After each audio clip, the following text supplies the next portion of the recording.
sina bigambo bingi ngenda kwogera ku mwami oyo but munsi abantu bali babiri byesagala waliwo omukyala yanziba n'antundi sente zange mukaaga nagendako ne mu kukomera enaku 2 ali eyo ku kyalo kyaffe omuyita Goleti okubiri ya Alien Skin yanswaza eri tribe yange nanswaza eri mikwano gyange na kyakola kyona yakikola ne Ibra Kabadi okunkwata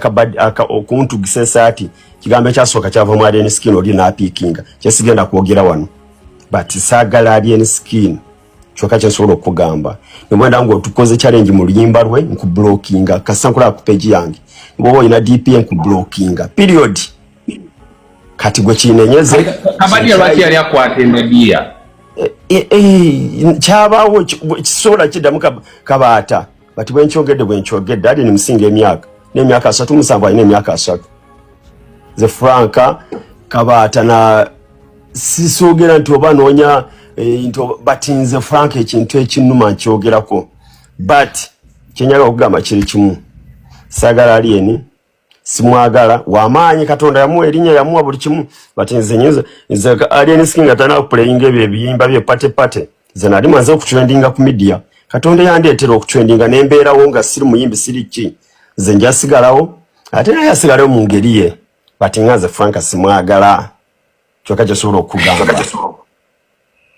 simwagala naye kati omuntu abakozi atya abantu mu okuddingana kuba wayagala nnyo omwana kati mwe bakadama abaho gwe vuma vuma ze sikuna ko buzibu abaho koyo okuzunga ogamba otya nkoyo okuzunga abaho nze I have no doubt nti Alien Skin wali omwagala n'emikwano gye emirala oli ojagala era muba kwe nkugambye mu statement yange nti nga bw'owulira nange bwena naye kyenja okugamba nti internet experience gyenjirinamu kati ate sometimes tetuwasaniti wakubera same mind okulowooza nga ffe nti gwe kino wakifiiringa ate abantu ne bakyongeramu nnyo okubeera nti bakunnyika kubanga wayogeza obulumi it was an embarrassment ko kyo kituufu kubanga wali otudde omuntu yali asobola okukuba akama kituufu naye ate internet bagiteekemu omuliro n'abalabe ba Alien Skin kati ate balina ekifaananyi kye bakusiigira ate okwongera okufuna buli obukyayi zakaba mindset nkuwa respect kwa omuntu mukulu ate oli munsi ezimalayo ekyo kimu ayani mindset ntuludde nawo wano ku TikTok ate gwomu ku baali balwanirira Alien Skin before ekyo kimu just no simwagala nange simanyi newenda omuntu akoze challenge mu luyimba lwe mutima gwange gwesika but simwagala just all kyo bomanya simwagala sijja kwogera naye omusajja yakwetondera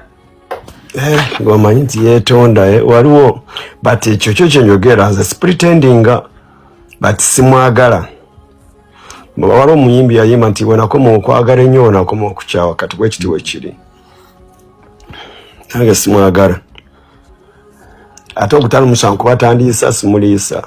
Kabaja yamwetondera atya Amini yakubira Frank simnamugamba why ganabadde kuwa masannyalaze yetondera omuntu kyaliwo wewe betondera omuntu namugamba sebo mpale n'emitwalo 2 gwe nakwata amasannyalaze kabata kino nkiddamu wenda omuntu ng'atudde mu limba lwa Alien Skin omutima gwange gutyemukaye gwekanga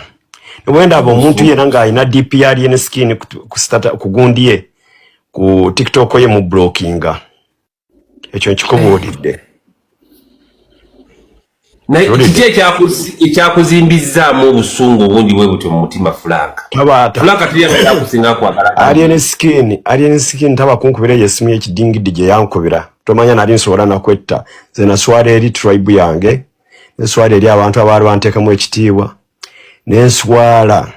kale nanyigira Alien Skin simwagala ekyo kyoba omanya simwagala mulabe Kabata we yefuula ajoleddwa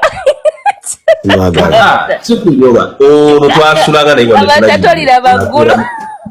somera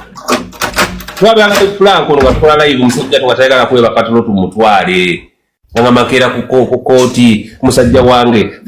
Frank tubayali yagala nakubba musibe mu basi Nze gora nagoba ni military mpaka gundi luzira nga nyagala tununula alien skin mbusiru bwange bonalimu okiraba but simwagala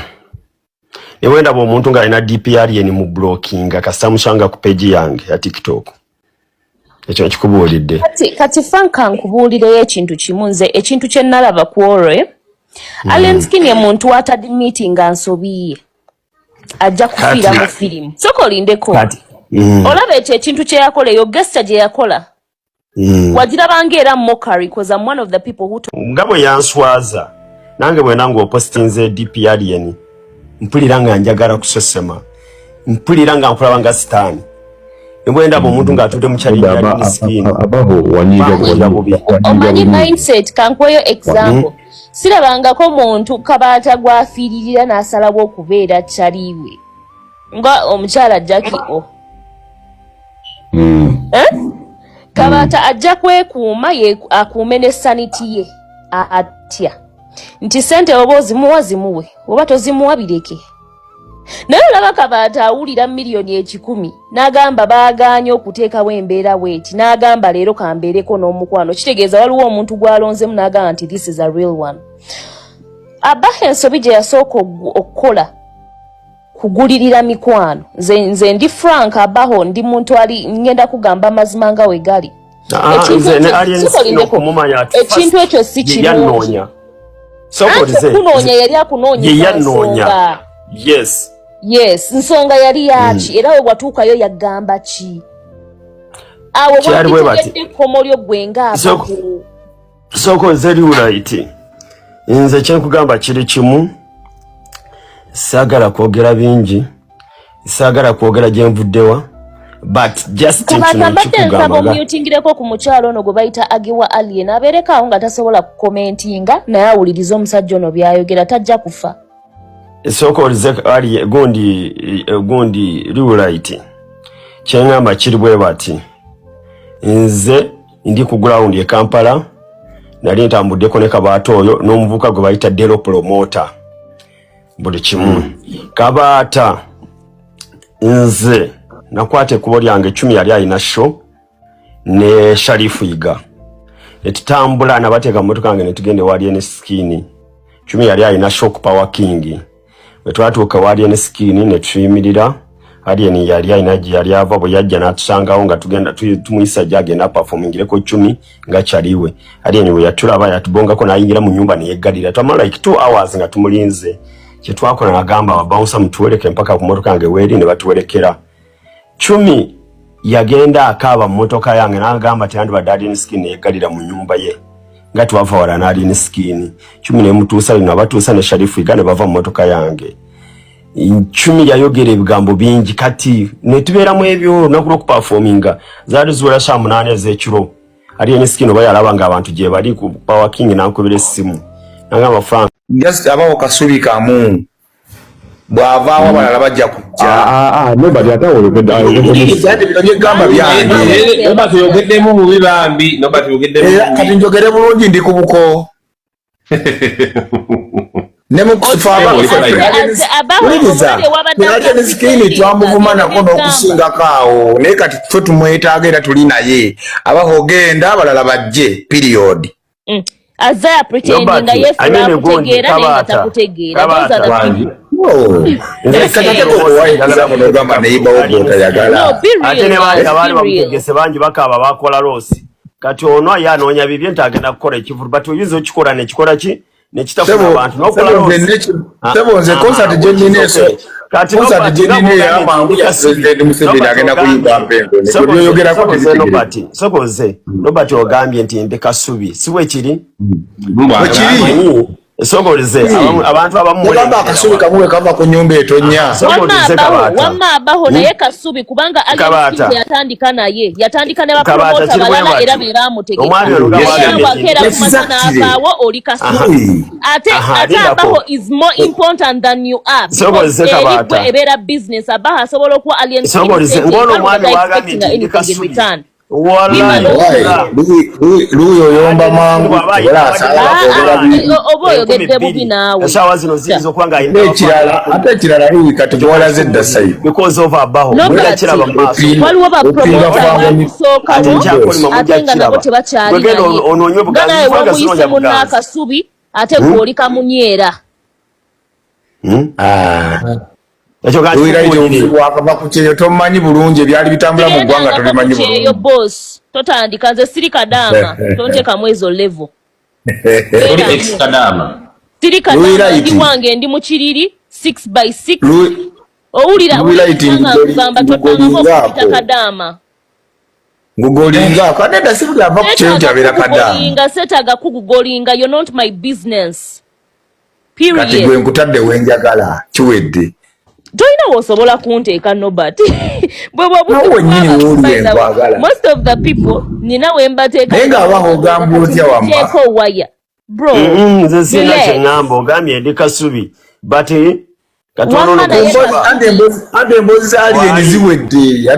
ye topiki y'ekiro kya leero yokka leeta endala wakati n'esho bw'agiyimiriza leero eyo sheba tegenda kudda ngulu aba ayina kikola kigwe then ebirala kuba n'omufuta ali kuno enteekateeka za kumuzza ayinza n'okumala weeks 2-3 ne ku mwezi nga tannatuuka wano kati ate sheeyimirire bigambo bizikirannaku naye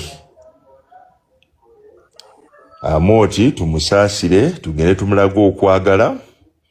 omuntu yenna nga asobola nga alina obudde genda kusha omuzeemu amaanyi Ngoma ekisegeeza ng'enkera esho omusajja n'afa wange musajja yayambadde suuti olunaku luli n'ayisa ebivulu alanga sho enkeera munne bwe babadde kyannaku tewali bigambo bituufu muntu byayinza kwogera gamba nti kino oba kiri naye teekateeka za Mukama ndala Mukama yamanyi lwaki yakiganyiza kibeewo mu mbeera eno naye ng'ate bingi nnyo ebyogeddwa ku mmese amanyi abantu bangi batandise okupapa yafudde ki of course tukyalinze ripooti y'abasawo okumanya ekituufu era abantu baali batandise okwogera akafunkunaali bungi naye nga oba oliawo kye tutayinza kweka Mese yagenda okufuluma nga ali depressed okusinziira ku bantu abamubadde okumpi alina omukyala gwe yalwa naye ebbanga eddene gwe yali ayagala era omukyala oyo Mese yali ayagala muwasa naye famire ye nemugaana okuwasa omukyala oyo because Mese teyakonvatinga kubeera musiraamu so ekyo ne kimudepressing nti yes yafuna omuntu omulala eventually naye nga bw'omanyi nti ebirowoozo biba bikyali ku muntu omu mu kubalaabala n'agamba omanyi kangende mu America kyuse ku bulamu sajja atu bwe yatuuka Mese ekyamujja mu Uganda si mbeera mbi Mese abadde bulungi sebo manyi Mese obutakataka bwalina Mese yali mugagga Mese actually we namusinkaniranga bwe kituuka ku finance bintu bya business ye mutetenkanya yayiya Mese sebo abadde musajja mugezi Mese teyava wano kuba nti yali bubi no actually ekyo ebyo bigenda byogerwa nti simanyi yali awedde mu Mese taggwangamu Mese yatunda ennyumba ye munyonyo nadde ku Entebbe Road gy'abadde asula oba amaka ge we gabadde n'omukyala w'abadde you know so ideally ndowooza Mese kye yali yeetaaga maybe kutambulako genda mu America kukyusako ku bulamu kukyala kudda naye n'emyaka okuba nti kitegeeza abadde ali mu America nga wakudda ate bino bibadde plati abadde akola nanti abadde akola kino nkyogera bwogezi nti maybe ekyandibaddewo yandibadde agenda maybe kukyalako kukyusa ku bulamu nadde e Kampala kuba buli kyeyeetaaga buli kibadde kisobola okubeezawo obulamu bwe wano kibaddewo kitegeera so ideally yandibadde maybe agenda n'akyalirako ku bakyali be maybe n'alaba ku mupiira nti ttiimu ye esambye n'alinnya nadda n'abeera wano n'avuga ekintu ki naye musajja atu ndowooza bwe yatuuka eri ndowooza obulamu n'ayagala abukyusize ddala ndowooza akwate ne ku ddoola because basekamate bakugamba nti Mese yavudde bulungi ku mulimu nadda bulungi ewaka nanyumya n'okunyumya bwemaze naga akaneebakemu katini mu kwebaka abamu badde okumpi balabye yeesika ne bakuba amasimu ne bagamba waayo omusajja kiki omusajja atabuse wano ambulance ne bagiyita ambulance ne bamutwala mu ddwaliro ddakiika 2 ne babagamba bannaye omuntu wammwe agenze. So factors nyingi nnyo tuyinza kuteebereza nti maybe there was a bit of depression. Omanyi ate depression abantu bangi bayita mu bintu ate teboogera. Kabaata tuyinza okuba tukulaba wano ku live naye ng'olina ensonga zo olina ebikutawaanya naye nga toyogera